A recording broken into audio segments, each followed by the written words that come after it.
You recently had an article in the Guardian newspaper on the subject of geoengineering and regenerative farming. In this article, you have a quote here that would be a good way to start this question with.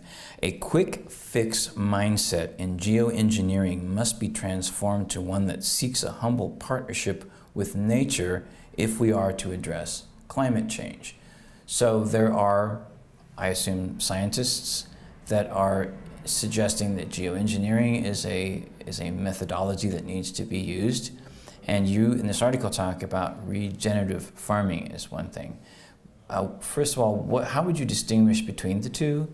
And why is it that working with nature will actually solve the problem of climate change? Yeah, so geoengineering, what it means to me, it's to take the mindset and practices of manipulation and control and domination of nature and take it to a whole global level.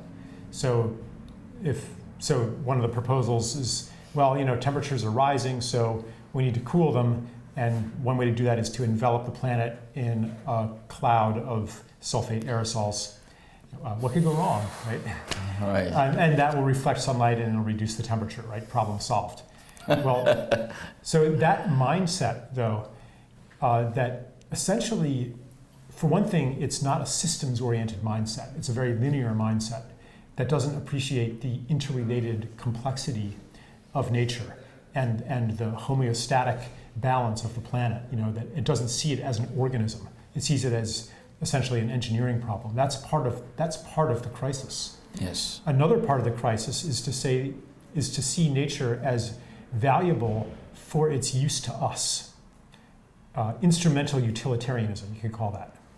And to say, well, okay, we've been insufficiently clever in exploiting nature for our benefit. So now we're going to use some other technique that's more clever. That's just another application of the same basic mentality that's part of the problem. So regenerative agriculture is a really different perspective. It says that we are going to be of service to, in this case, the soil.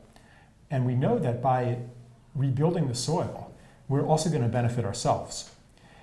And then when you look at the numbers, it's actually true. The experts differ, but some of the more optimistic estimates, the Rodale Institute puts it at something, it's like over 100% of the amount of carbon emissions that could be sequestered annually. 100%? Yeah. Wow. Like they say, if we practice these organic no-till methods on all cultivated land, on all pasture land, the numbers are just astonishing. Wow. And it could happen very quickly. But of course, it would take a tremendous paradigm shift for us to even attempt that on any scale. Although it's happening, it's underway. So it's not a case of, it's these techniques, regenerative agriculture techniques, they're not like the latest high-tech imposition on nature, but they actually learn from nature. How does soil build in an ecosystem? How does that happen? How did that happen on the Great Plains? And so the people developing these techniques are mimicking, for example, how herd animals graze in nature. They're not that picture of a few cows scattered on this big, that's not how it works. They're in a big bunch and they trample all the grass somewhere, but they move on really quickly. And then the trampled grass, decays and new grass is growing and it's returning, it's building the soil. So, I'm not an expert on the specific techniques, but it makes me feel very hopeful because it's an expression of a fundamentally different relationship. And I don't think that our crisis is going to disappear without a revolution that goes down to that level.